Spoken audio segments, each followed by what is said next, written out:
semana celebramos el Día Internacional de la Mujer y qué mejor fecha, momento para poder poner sobre la mesa simplemente, porque siempre estamos hablando, siempre estamos tratando de reflexionar sobre la necesidad de erradicar, de eliminar la violencia en contra de la mujer, la violencia intrafamiliar, es decir, todo tipo de violencia. Esta vez vamos a hablar sobre la violencia contra la mujer, aprovechando la fecha que acabamos de pasar. Y quisiera dar la bienvenida a dos invitados muy especiales, la periodista Malú Camacho y también a Ramiro García, un especialista en la parte penal, pero también nos va a ayudar a analizar, a ver qué hemos hecho en este tema. Les doy los buenos días a los dos. Y quisiera empezar con Malú, quien hoy ya mucha gente la conoce porque puso un post en Facebook en donde con un hashtag que dice "ni un femicidio más en el Ecuador", y contó su historia con una fotografía que la verdad impactó a todo el mundo, una fotografía que evidenció que fue durante muchos años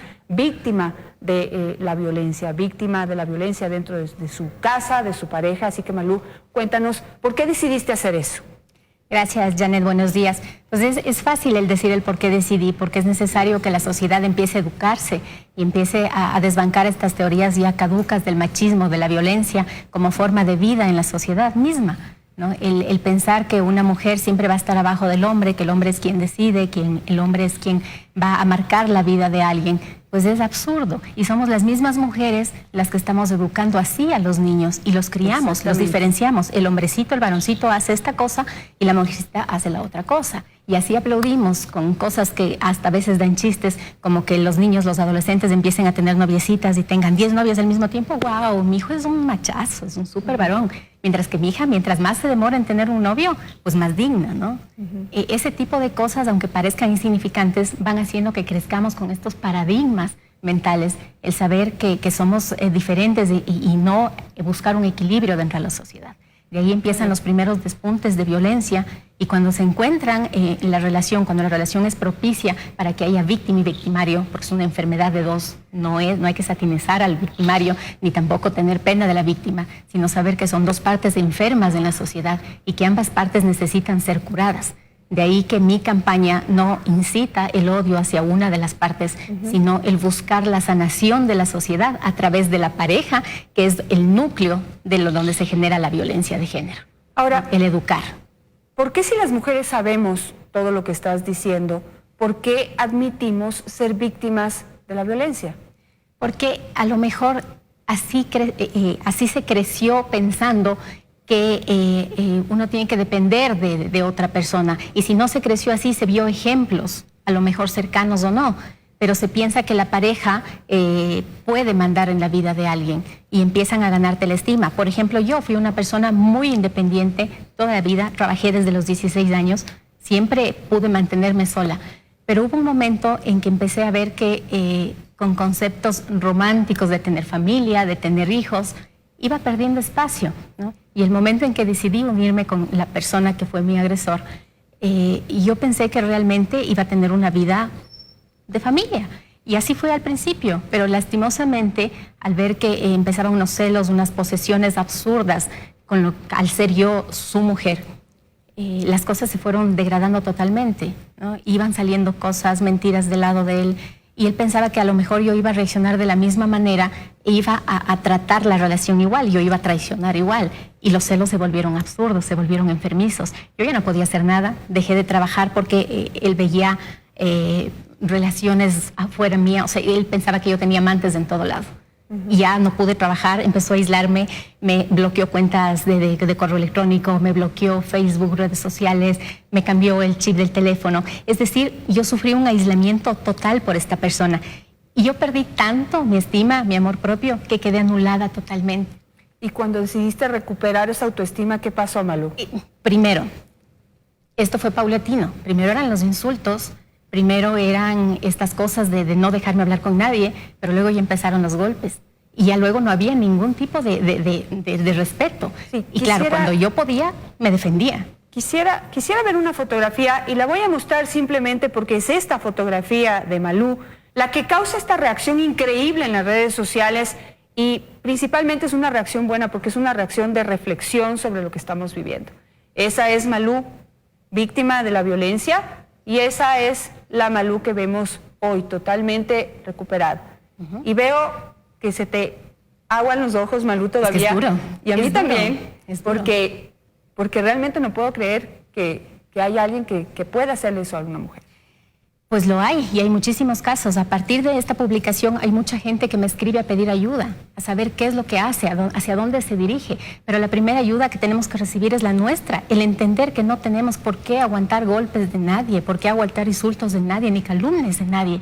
Es increíble. El último ataque que yo sufrí, el que ya me dijo, o corres o te mueres, fue a marcar a mi hijo de 11 meses, dándole de lactar a mi hijo de 11 meses. Empezó a caerme a golpes. Porque decidí retomar mi vida y dije, yo no me voy a esconder más. Yo no podía trabajar porque él me decía que huyo de mi rol de madre, que quiero abandonar a mis hijos. Y no era así, yo necesitaba mantener a mis hijos porque él no aportaba en nada. Detrás de eso hay una inseguridad en ese hombre y en muchos hombres del Ecuador y del mundo, y esa inseguridad está generada dentro de los mismos hogares y muchas veces es producida por las mismas madres. De hecho, pero no todos los hombres digamos, son así. Aquí tenemos un hombre que ha venido, pues, y que es muy consciente de que esto está sucediendo. Ramiro, bienvenido. Y yo quisiera hablar contigo porque hace 2 años, ya casi hace año y medio, se aprobó en el Ecuador y se tipificó el delito de femicidio. ¿Qué hemos logrado de ahí en adelante? Bueno, en efecto, a partir de agosto de 2014, cuando entra en vigencia efectiva el COIP, el Código Orgánico Integral Penal, por primera vez se introduce la figura del femicidio en el ordenamiento jurídico ecuatoriano. Esto ya había sucedido en otros países. México, sobre todo, tiene una historia especial. Recordemos el caso de las matanzas, de las masacres, porque realmente hubo una muerte serial de muchísimas mujeres en Ciudad Juárez. Todo esto llevó a, inclusive, que la Corte Interamericana de Derechos Humanos se pronuncie a través de una sentencia. Me refiero a Campo Algodonero versus México. Y bueno, esto, por un lado, transparenta la violencia, visibiliza esa violencia, la forma más grave de violencia, que es la de matar a la mujer por razones de género, por ser tal. Pero por otro lado, una medida como una norma, sin otras medidas, inclusive dentro del propio sistema procesal, dentro del propio sistema jurídico, termina siendo totalmente inefectiva. Es decir, fue un avance tener la tipificación del femicidio, pero en cifras de alguna manera, del 2014 hasta ahora no hemos logrado sí, nada. Hay algunos reparos, ¿no? Porque hasta dónde se puede, por ejemplo, establecer una pena diferenciada si es que la víctima es mujer o es hombre, es decir, por razón de género. Eso puede tener algunos reparos. Pero más allá de eso, sobre todo, uno de los reparos fundamentales es que el tipificar el femicidio per se no genera una disminución de la violencia contra la mujer. No. Es más, la mujer que es sometida a violencia, cuando va al ámbito judicial, acá en el Ecuador, por ejemplo, es revictimizada nuevamente. Hay algunas prácticas que han cambiado, de alguna manera se busca esa no revictimización. El problema es que el femicidio no es un tema jurídico solamente, no es un tema penal solamente, es un tema cultural y obedece a cánones culturales. ¿Hasta dónde el que pega a una mujer es un desviado de la sociedad? O más bien es un tipo que se adapta a una sociedad desviada. Eso es lo primero que tenemos que pensar.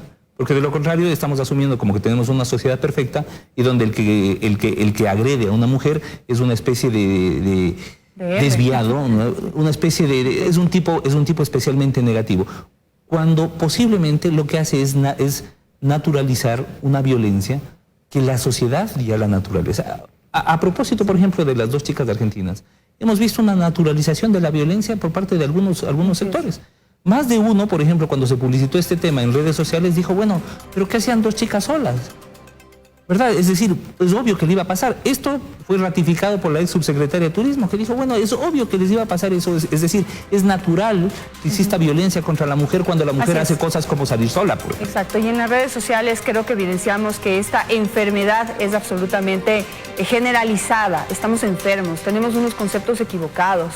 El hombre que pega no es el más valiente, no es el más macho, al revés. Y no quiero mencionar la palabra por el horario en el que estamos en este momento. Pero Malú, quiero felicitarte. Y realmente me enteré de tu historia y lo primero que hice es buscar un espacio para ti en este programa porque creo que tu mensaje es increíble y tiene una fuerza tremenda. Se ha viralizado en las redes sociales y espero que siga siendo así para que lo que sucedió por lo menos hoy entiendas para qué fue. ¿Para qué fue? De hecho, así lo estoy tomando. Fue necesario que yo pase por esto, que yo viva toda esta circunstancia para que más gente haga eco en mí, vea que se puede salir de la violencia, que se puede cerrar el círculo, que se puede vivir sin un hombre al lado y libre de maltrato. Que Gracias. los hijos los cría la madre. Yo Se con me un acabó tema, el tiempo. un tema específico, así muy chiquitito. El problema en el caso de Malú no solamente es la violencia la que fue objeto, Es la falla de la justicia. sino la impunidad total que se generó en la administración de justicia.